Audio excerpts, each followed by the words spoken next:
Good evening, Toastmasters. My talk is a continuation of my previous talk. For those who still remember, my previous talk was Fight for Your Territory. So it is a continuation today. It's all about fighting.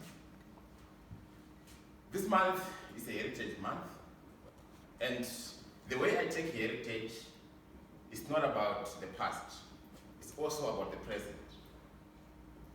I also take it as leaving a legacy in whatever you do. Because what you are doing today, it will be heritage tomorrow. So you have to be careful the way you live.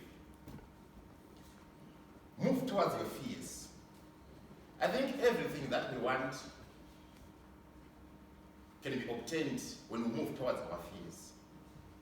Very often we discover that there's something that we are so much afraid of, and only to find that as you try to move towards your fears, the fear just disappears, it dissolves. And it has happened so many times in my life, and I think it's also happening in your lives, whereby there's something that you are terribly scared of. And then when you take some steps towards it, you realize that it was just nothing when you move towards your fears. It's either you live your fear, or you worry, or you live or feed your faith. You can't do both. So successful people in this world, they always challenge their fears and they move towards their fears. They don't leave any stone unturned as they move towards their fears. It reminds me, a case in point, and it takes me back to my 4th grade. I was having a terrible bully. I'm saying a terrible bully, and I want to emphasize that, terrible bully. And this bully, we can combine all your bullies here and come up with my bully. That was Ben. You know, Ben was that towering guy, athletic, well-built, and he was harassing me on my way to school, on my way from school.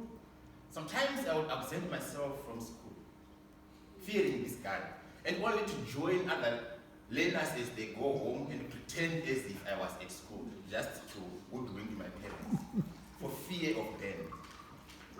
You know, it didn't even help to report Ben to the teachers, because some guys tried it. When they reported, they received further reprisals from Ben, because he was a real bully. And I think some teachers were even afraid of Ben. So it happened on this other day.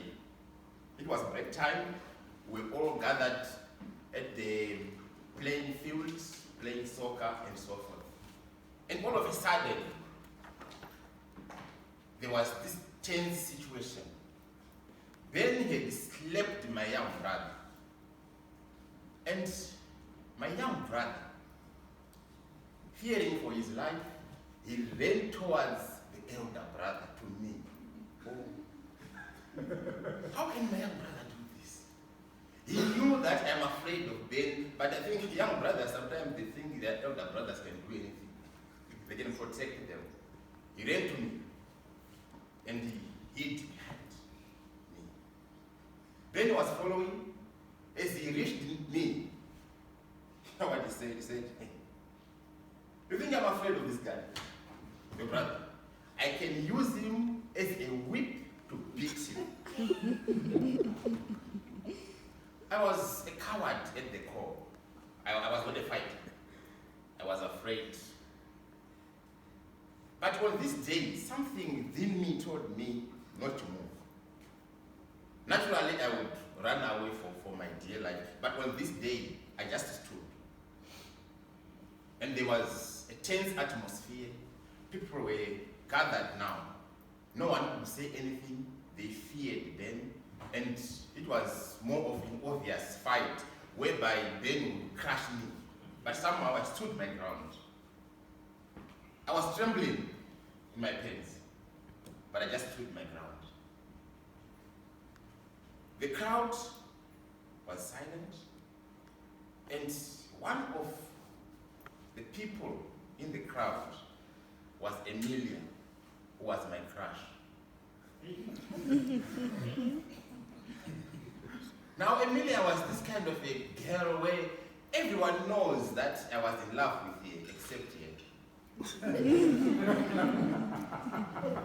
You know, you go around telling everybody that is my lady, but then she didn't know, but everyone else knew that she was my girl. She was part of the crowd gathered to watch this movie. Now, a terrible thing happened. As Ben drew closer to me, he did something you wouldn't imagine. He spitted in my face. He spitted. I didn't move. I watched him intensely, right in his eye, and he looked back. What happened next, I don't know how it happened. Normally my instinct would be to run away, but I didn't. And I think on this particular day, I don't know how Muhammad Ali beat his opponents. But on this particular day, I gathered my courage. I had to gather all the forces in this world and hit them across his face. And he couldn't help, he fell. And you know, if you're a coward, you make sure that you apply all the force. Because if your opponent wakes up, you are in trouble. So, as he tried to gather his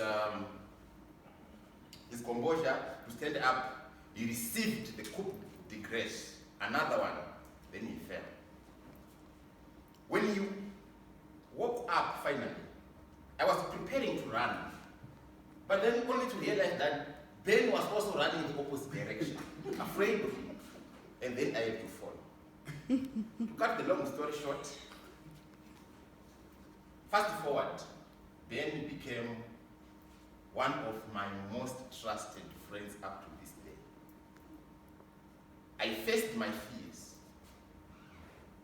Ben had insecurities that I helped him to overcome. I also had my challenges of confidence. He helped me overcome these challenges. And we became great partners throughout our primary school years, even secondary school. We became great partners in debate, in athletics, in real life. But then, he's the guy that I was so much afraid of. But the moment I took some steps toward my fears disappeared, and I didn't even know that behind my fears, there is a great life that was awaiting me.